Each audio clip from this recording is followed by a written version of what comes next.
Hi, Stan Ehrlich again. In this chapter, we're going to be discussing how oscillators, which are technical indicators that are calculated as a result of the way that prices move, how oscillators develop into overbought signals and oversold signals.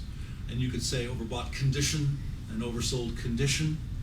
So let's quickly take a look at the chart we have on the right here. On my right, your left.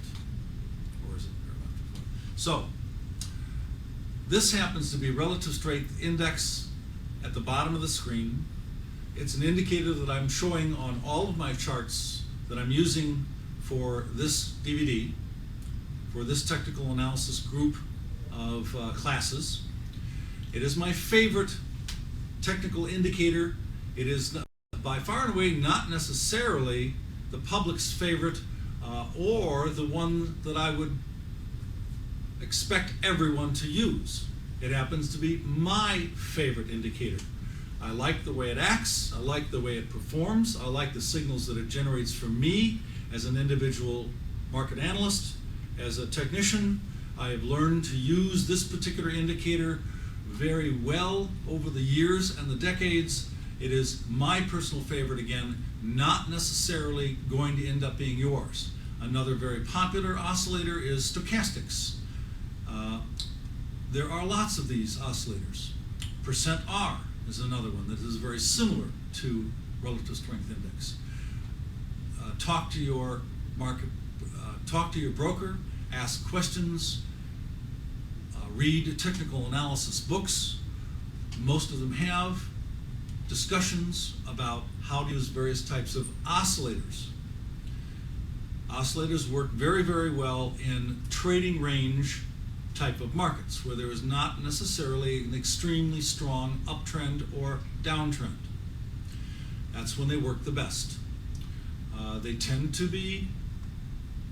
get you off the track sometimes when you have an extreme strong uptrend or downtrend, because oscillators have the handicap of staying overbought or staying oversold during a significant part of a strong up or down trend.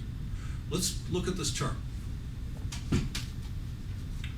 Okay, we're coming down in the US dollar, Japanese yen over several weeks, and as you can see, the oscillator starts to get oversold, which is said to be below a certain horizontal number or line on the scale. Now with relative strength index, the scale on your right is always 0 at the bottom and 100 at the top. It never gets any different. So the maximum you can get overbought, which is said to be above 70, is to 100, and that rarely ever happens. The maximum you can get oversold is below 30 down to 0, and that rarely ever happens. So generally speaking, once a market gets overbought, it gets above 70, and you should be watching for types of patterns, types of signals, technical evidence that the market is trying to top out. When the market gets oversold, it's exactly the opposite. It gets below 30, and you should be watching for types of signals, types of patterns that indicate that the market is getting ready to bottom out. This, of course, is the example of the key reversal that we have in one of our chapters. So this is the actual signal, and the oscillator is warning you in advance that you are probably or possibly going to get a turn in the market from oversold back up again, and of course from overbought, which remains to be seen, down.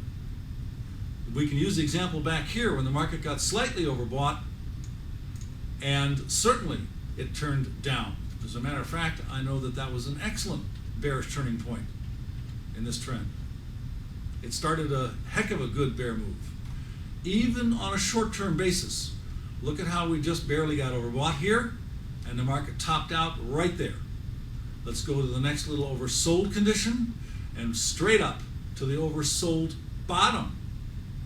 And oversold again here, and oversold here. So watch for these overbought conditions and oversold conditions to develop. Using oscillators can help you pick turning points very timely in correlation with other signals like bearish key reversals or bullish key reversals at the same time. So oscillators are one of my favorite tools. I have the RSI on every chart that I use. Thank you.